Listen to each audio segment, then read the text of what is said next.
name is Fred Udo, as you know. And why am I invited all the way from Amsterdam to Cork or to Ireland, here the county? And that is because of the Irish government. You would say, what has the Irish government to do with that? Well, the Irish government allowed from 2011 to 2014 to publish all the data of the Irish distribution grid, which means every quarter of an hour, the CO2 emissions, total demand, wind energy production, and some other big things. Every quarter of an hour. That makes 35,000 numbers a month, and that over 4 years. All those numbers are in my computer, and I've learned a lot from them. I learned so much of them that I got a certain renown about wind energy just because of your Irish data. And I'm very grateful that the people like Anne were recognized this and asked me to come here to talk about my experiences with your electricity. Right. The first picture is the beautiful windmills that you see in Holland. But these things were actually abandoned when the steam engine came up. You can ask yourself, why? There might be something with unreliability of wind. And wind didn't change, not in the 17th century nor now. It's always the same.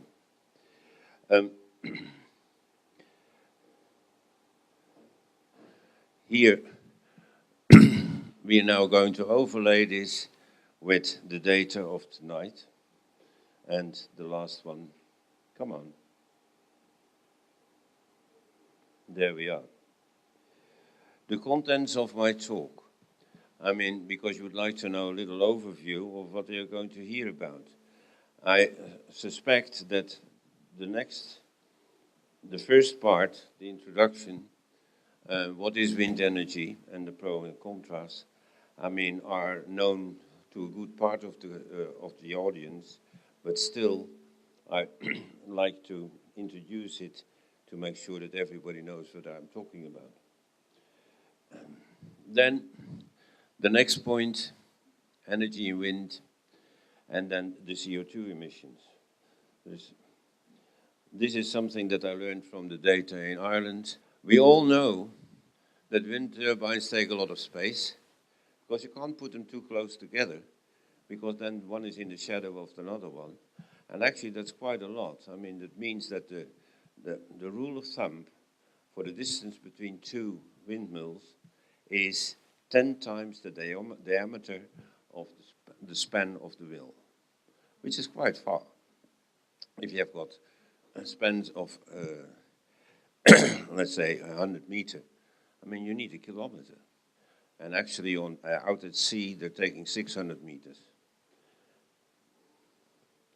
Anyway, this is the result if you set, let's say, windmills in the middle of a bird sanctuary, which is actually terrible, and we're going to pass it over. It goes the wrong way again. Very sorry. I mean, this is. I hope that I can avoid this.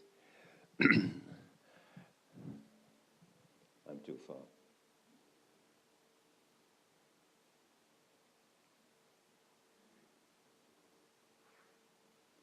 The ambitions.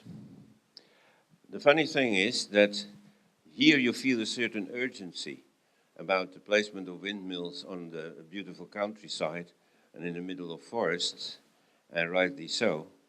But I'm coming from a small country, and the ambitions in both cases, you see, both ambitions of both governments are 6 gigawatts in Ireland on 70,000 square kilometers with 5 million people, and in the Netherlands, 6 gigawatts on 30,000 square kilometers with 16 million people. Can you imagine that you find in Holland 140 action groups like the one you've got here in Suir Valley? 140. Okay, enough about that, energy and wind. Of course, if you have a windmill, the only source of energy is the wind. And wind has some peculiar properties, namely that the energy content of wind is proportional to the third power of the wind speed.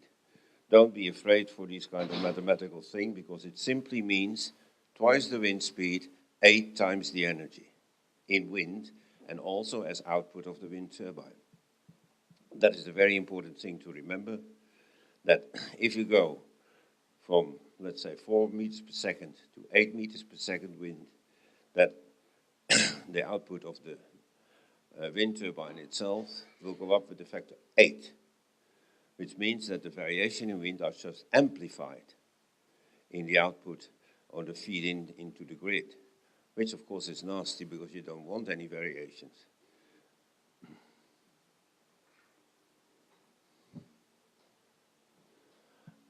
Then there is another one, the Betz limit.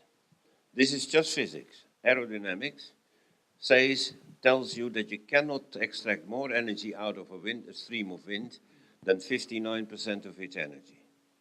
You say, well, okay, that's quite a lot. But you see already written below, a modern turbine, surprisingly, already takes 45%. So that means there is not much to win. So in other words, I mean, the technique of wind energy has no hope for improvement.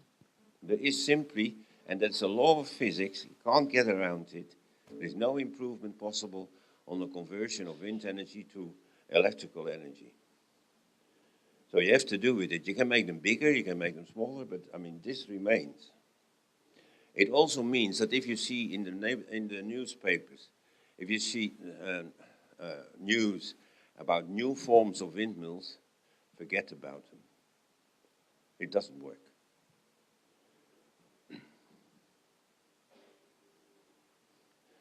The vagaries of wind make that the average production, of course, is much less than the maximum production. So if I've got a windmill, a wind turbine of 1 megawatt, in Ireland this factor is about 1/3, which means that 1 megawatt turbine delivers an average power of 300 kilowatts, which is 1/3 of 1 megawatt, or 0.3 of 1 megawatt. So that means that just because of the up and down going of the wind, the average of it is 1/3 of what is written on the tin, which always says, well, look, we have placed another 10 or 20 megawatts of wind power. No, divide by yourself that number by 3 in order to get a real idea of what it means for the electricity supply. You can also say, look, it's just a weekend business. They run 2.1 days a week, full stop, and for the rest they stop. Of course, this is a bit charging up, but that's the way it is. It blows somewhere. Now, of course, we know now that the wind turbines go up and down in their output, but people say, well, if you have got a whole lot of these things all over the country, then it must be a lot better. I mean, it just smooths out. That's an intuitive feeling, which turns out in practice not be the case. Here you see a couple of thousand German windmills, the output of it summed all together, and they're all over Germany, over a surface much bigger than Ireland, and a number which is much bigger than Ireland ever will have, and still you see that the output, the total output per day, this is 360 days, it varies a factor 190 from the lowest day to the maximum day. How you can run modern society on this, to my mind, is impossible. This variation has been put in a quantitative form by somebody from the Adam Smith Institute in the UK, and he just took, well, not imaginary, of course, but he took 10 gigawatts of wind turbines scattered all over the UK and multiplied it by the known outputs of wind turbines at that place.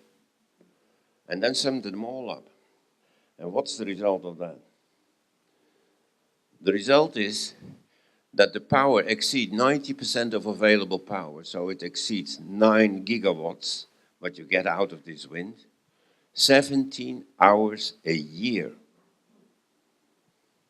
And its power exceeds 80% of available power for 163 hours, and most people know that that is just 1 week.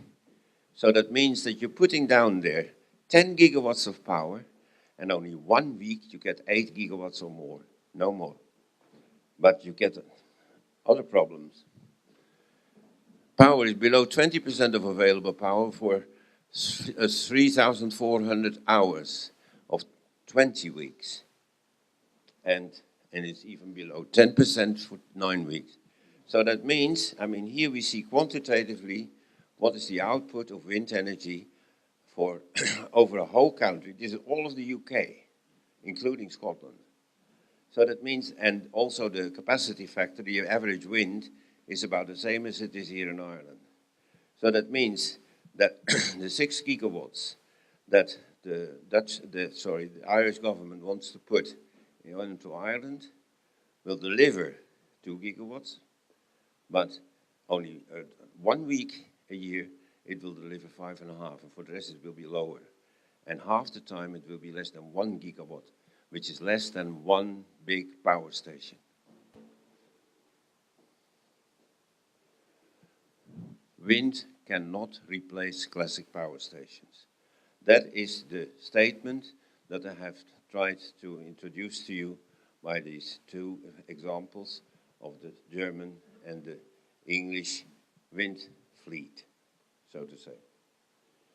So this is the first conclusion that comes out of this sort of introductory talk. Now, there is one other thing. I mean, I told you that the difference between the minimum and the maximum in Germany was a factor 190. So that means you've got a lot of these wind turbines.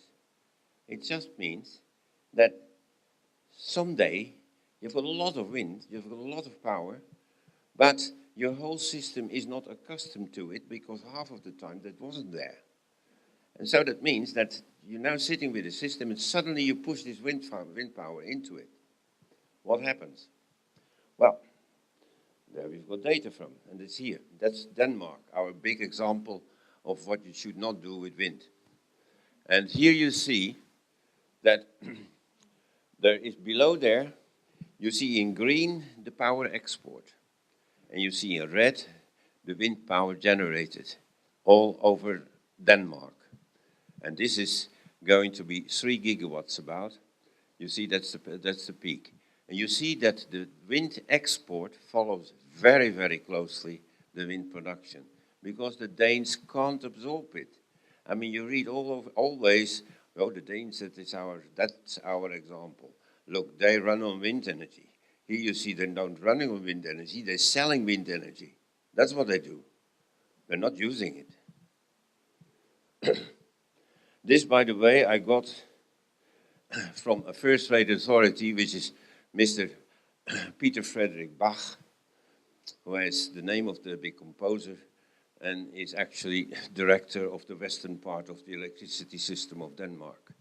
So he was responsible for all these windmills, and he knows what he was doing. He was doing this. So this is another example of the fact that you cannot rely on the wind power to be there, that you cannot adjust the structure of your electricity system to wind power, because it's too often it is not there. So you have to keep the original data there. That's the problem. Electricity storage. People have always said, well, okay, I mean, one time or another, we can store electricity so that for windless days, I mean, we can store the electricity and then for windless days, we just use the batteries. Forget it, it doesn't work. There is one thing that you have heard about Tesla, and they have beautiful batteries. The point is that the amount of kilowatt hours they can store is just the same as of the old-fashioned lead-acid battery. The only thing they gained was weight because you need a lightweight battery in a car.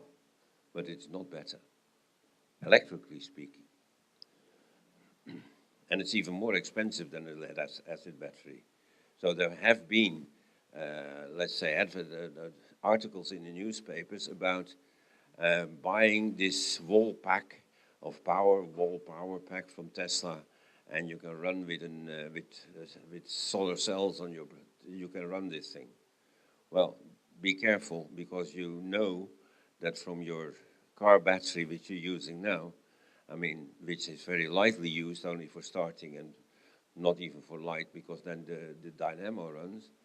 I mean, then the average lifetime of a lead acid battery is about 3 to 4 or 5 years. Heavily used, it's 3 years. These things are used daily then.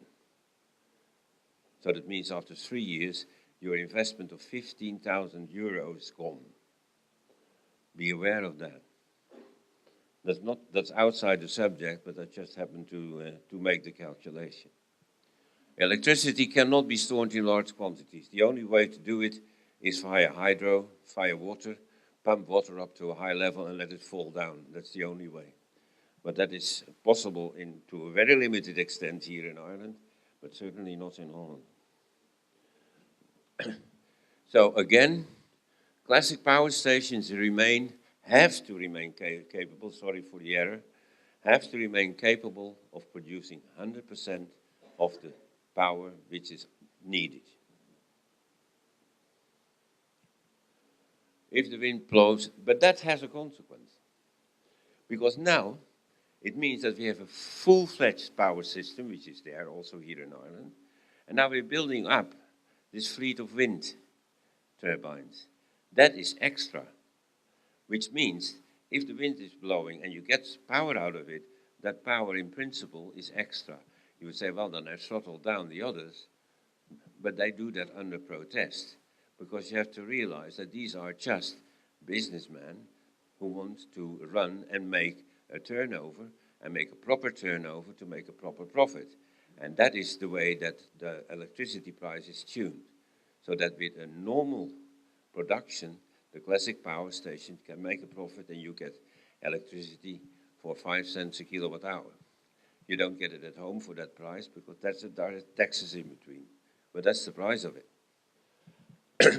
Now, this excessive power on a free market means excess of a commodity means prices go lower. And this means the prices go down.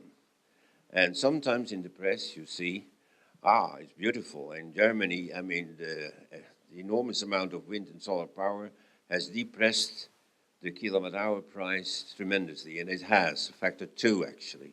It's down in Germany to 3 cents a kilowatt hour, which means that no classical power station can make any profit anymore. They need to be subsidized. That's the way it goes. So that means that we have now an underused classical power stations, and we have got this excess of power. Well, this is just a market which doesn't work anymore, but it is the market which our society wants, but doesn't work anymore. It means, I'll write it down here, negative spot prices in Germany, and export of wind energy I just showed to you from Denmark. But negative prices, imagine that people get paid in order to use electricity. How is that possible? You say, well, negative, that's ridiculous. It is not, because it costs a modern gas turbine power station, a modern station of, let's say, 300 megawatts. It will cost 20 to 50,000 euros to start and stop it. This is not just a car engine you switch on. No. It has a fantastic performance, because it can transform 60% of the gas energy into electricity, which is a fantastic performance as a transformer from one form of energy into the other. But it goes at a price. You have to run it. You have to tune it and run it stable, otherwise it doesn't do so. And we come to that later. But, okay, now we come to the, sorry, I forgot to mention the consequence, it means that if they get a telephone call, you have to stop, because at your current offer, I mean, we prefer wind energy, then they say, look, I mean, I offer you 20,000 euros in order to be able to carry on. And that means negative prices. They pay in order to produce because it costs more to stop than to continue producing. And not only in money, even in CO2 emissions, it costs more, which has been proven actually experimentally. I'm not going in details on that. Now I'm going to the Brussels doctrine. What do we hear from out of Brussels? If we talk about renewable energy, we talk about the nominal saving, and it means that a percentage of wind in the grid decreases the CO2 emissions. Of course it does, with the same amount. Well, that is just the statement that we're going to attack from now on the basis of the Irish data.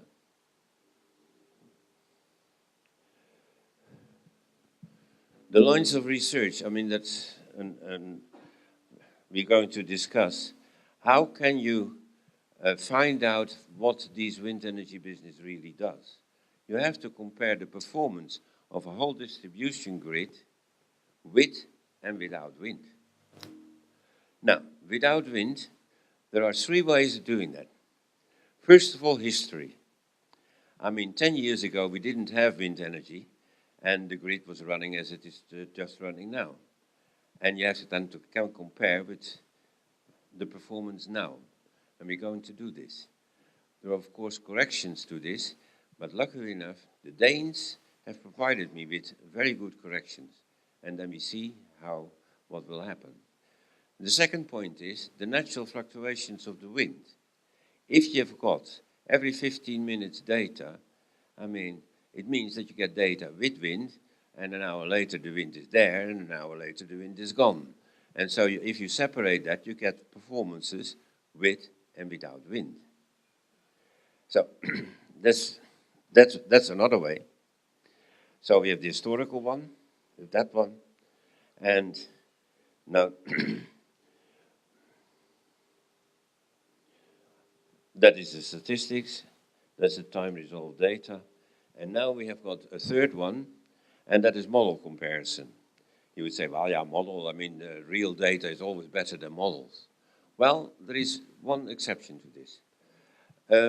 The Sustainable Energy Authority of Ireland has produced a report in which they analyzed and gave the situation with wind, the real situation, which was analyzed with a very well-known program which does this. And so that means you can get a very good idea of what the actual grid does with wind. And then they put a model, then they just say, okay, now we run the same program, and we take all this wind business out of it, and we run it again. And you get a difference between the two. And that's actually the way that has been discussed in Europe. That's the way to do it. Well, it has been done. Now we're going to see the results. First, the statistics. I told you that the Denmark authorities gave us a very good answer to the question of what statistically was doing. What you see here is the blue line is the CO2 emissions at the input of the transformers, of the input of the stations. So that means CO2 emissions are less for gas than they are for coal. And so what you see is the gradual transformation of a coal-based system to a gas-based system. And the blue line gives you the quantitatively the way of transition in between the two. And there is some other parameters I don't talk about because we keep it simple. And now we look at the red line. In the beginning, and the happy days before wind energy, we see that the red line is following the blue line, which it should do. Because if you put, let's say, fuel in without CO2, you should get electricity out without CO2 as well. There is a correspondence between them, and you see it in the beginning. Now they were introducing large-scale wind energy from 1998 onwards. What happens? What it should do is that the red line, which is the performance of the whole grid with wind, should go lower. What does it do? It goes higher, which is incredible. And you have to realize that in 09, the amount of wind energy in the Danish grid was 20%. So it means that the red line should be 20% lower than the blue line. It's not there. It's the contrary.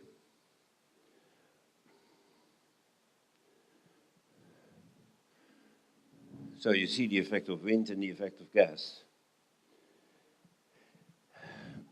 Now I will show you one result of the analysis I did from the 15 minutes EirGrid data, which they were so kind to publish in 2011. Here you see, on a horizontal scale, you see the amount of wind. Can I have the thing? Does it run? Yes. Here you see the amount of wind which is there in the grid from 0%, 15%, 30%, 45%, and 60%.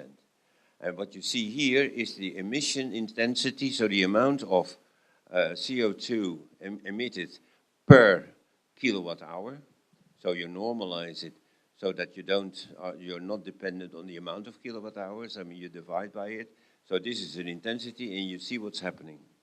This means that the classical power stations suffer from the presence of wind. This is the proof of it.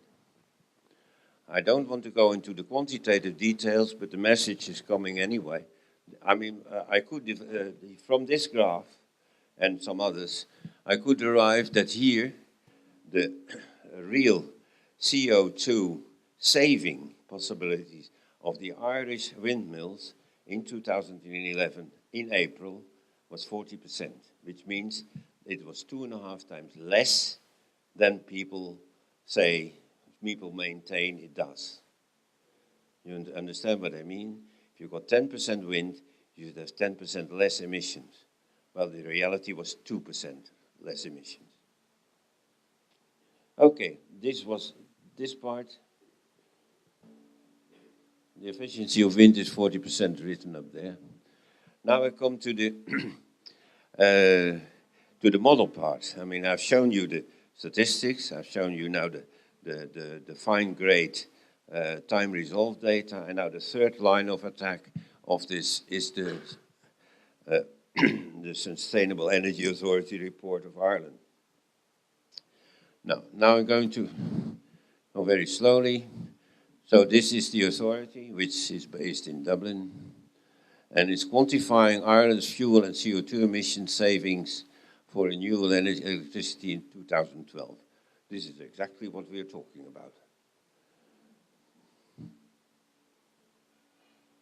And the calculation is done. I mean, not many people are familiar, of course, with the software they're using out there, but I can tell you it's used in the world all over. I trust in this respect their calculations. And what they do is they compare the performance with and without 15% wind. So 15% wind means that you should have 15% less CO2 emissions. That is what it means. Well, how does it come out? According to the SAE, according to the report itself, I quote from page 29, and this is an historic statement when I saw it. Figure 15 shows that the level of wind on the system had the effect of reducing the total electricity system emission by 12% relative to a case where all wind generation was removed. So here you see that for the first time, a government agency, and the Irish one, I give them all the honor, is saying that the 15% wind doesn't save 15% CO2 emission, it only saves 12%. And this is just the beginning of my analysis, I warn you. But it means that they already say in the report that it is 80%, 12 over 15. Now, actually, the numbers are a bit different because the efficiency of wind from 15.2 of 12% is 79% of the nominal saving. Mind you, this is a number, this comes just out of this official report. So the official report admits that wind energy into a distribution grid as of Ireland 2012, that I have to add to this, is not 100%, it is only 80%. But now we go further. The 15% wind, for instance. I mean, the point was, but no, I'm going to tell you that later, because it's kind of a funny thing. When they define the percentage of wind as the 15% of all island generation and imports. Now, imports have nothing to do with the Irish generation system. This is electricity generated in Scotland or England, and it's just used here. It has nothing to do with the generation system. So we subtracted the imports. It is 16.2% of all island generation, which is what we are really after. So the saving is 12%. So that means that just by redefining correctly the amount of wind in the system, we are now down to 3/4 of the nominal saving by just doing absolutely, well, an obvious thing to do, an obvious correction. All the numbers here are from the report. No problem. Now we're going to see how do they get to this 12%? Because that means that their reference case, which was a model, emits 12% more CO2 than the real case with wind, which we are not going to touch, of course, because that is the reality. But now we're going to look at the model. In the model, they use a lot of open cycle gas turbines. And then they say, what? What is that? I mean, an open cycle gas turbine is something like a diesel engine. I mean, you can start and stop it easily, but it uses even more fuel than a diesel engine. It emits more CO2 than a coal station. So why putting this in? Of course, this beefs up the no wind case, which you need to have, because you have to subtract the two. So if one is constant, you have to get the other one high up in order to get this difference. Now, by doing this kind of trick, they got up to 12%. But then I said, ho, we're going to change that. So here I have the calculation, actually. You don't have to really follow all the numbers, but here is the calculation as it is done in the report, and that shows you that you have gotten a difference between the two cases, and that actually gives you that 12% where we were talking about. And now we're going to change this. Now the no-wind scenario, we're going to take the no-wind scenario as it should be. Namely, just take the same as it was and just leave the wind out. This means that this 15% of generation has to be taken from the same system again, and that means actually that it is running better because the system is heavily underused. There is twice too much power generation in Ireland already. So, I mean, putting these OGCTs, these open cycle turbines in is nonsense. I mean, use the existing CCGTs, the combined cycle machines, which are 60% efficient. And they get more efficient the higher their use is. So I did that and took the relative numbers in it, and now we get a different story. Because now the difference is only 47, and now the 16.2% wind saves 8.5% of fuel only. And this is, according to me, I can defend it to any attack of, let's say, the authors of the report. I say, sorry, you have been artificially beefing the CO2 emissions of the without wind case.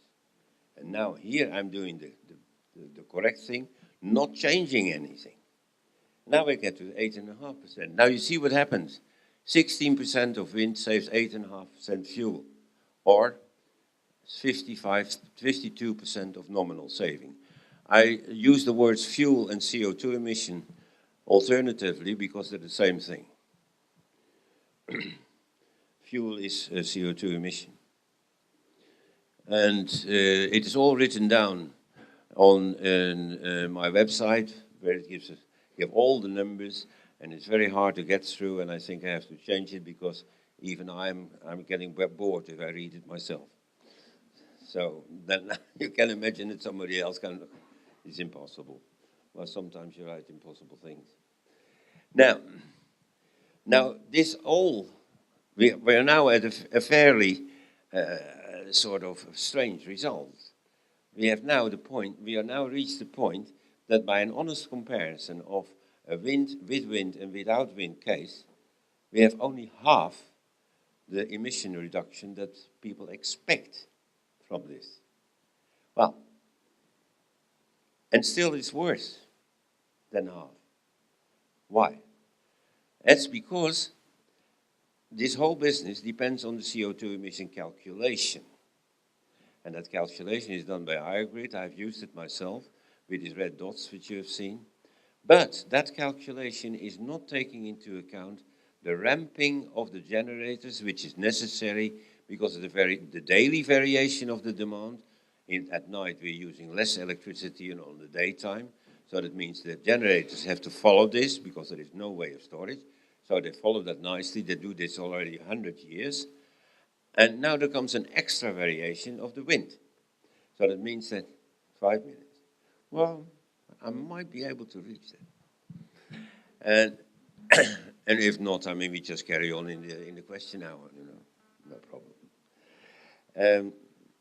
This EirGrid, I mean, I've got a definition from the EirGrid website, and it just says, and that's a fairly complicated sentence. It says that the carbon emission is taken from the individual heat rate curves. Forget all the rest, which just means that every power station comes with a curve which shows how much is the efficiency as a function of its load. And that's being used. But the fact that it's going up and down is not being taken into account. And is there a proof for that? And there is. The ramping is not included, and I found a proof for this. And that proof is a very nice graph that, again, from the Irish data, I got monthly fuel use data. And this is a strange thing like kilotons equivalent or something like that of oil. Doesn't matter. I recalculated the business and I got it over a year. I got it into an emission intensity, a CO2 emission intensity from the input, the fuel input, which is quite nice, of course, because that's reality. Well, and I also got it from the CO2 data of EirGrid. So that's a completely different independent thing.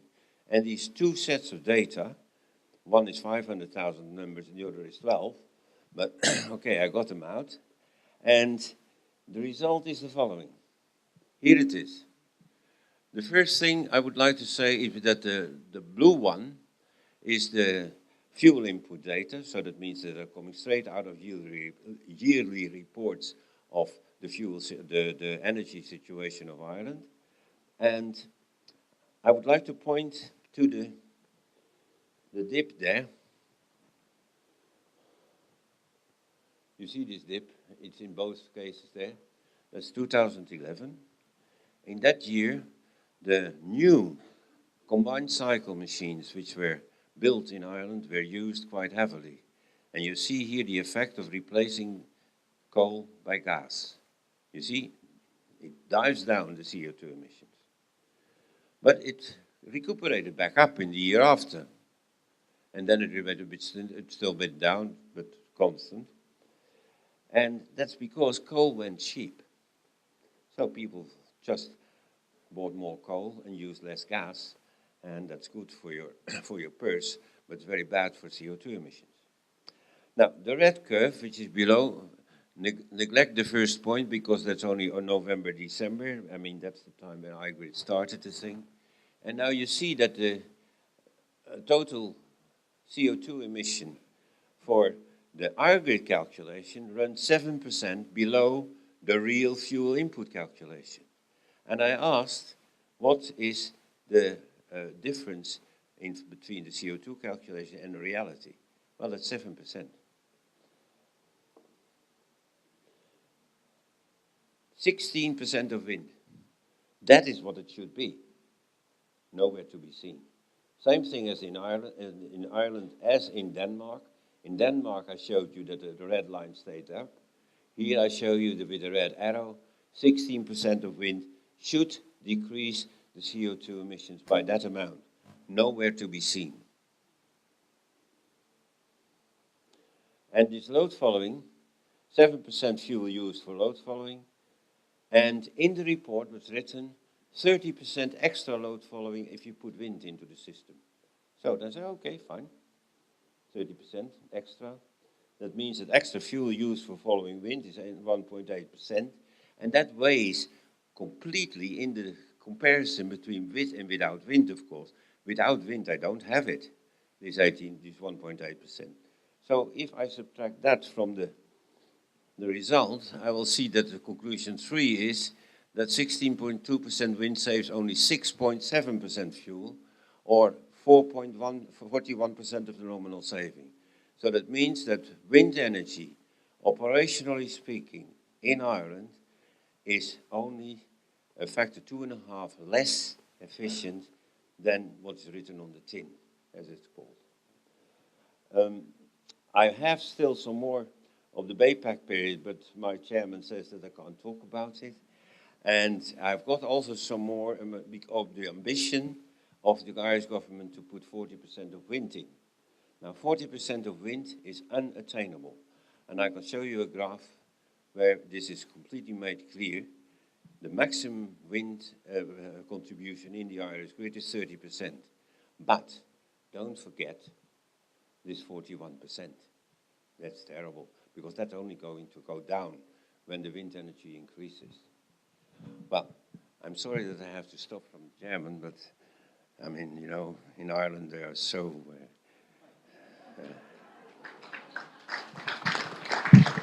Thank you.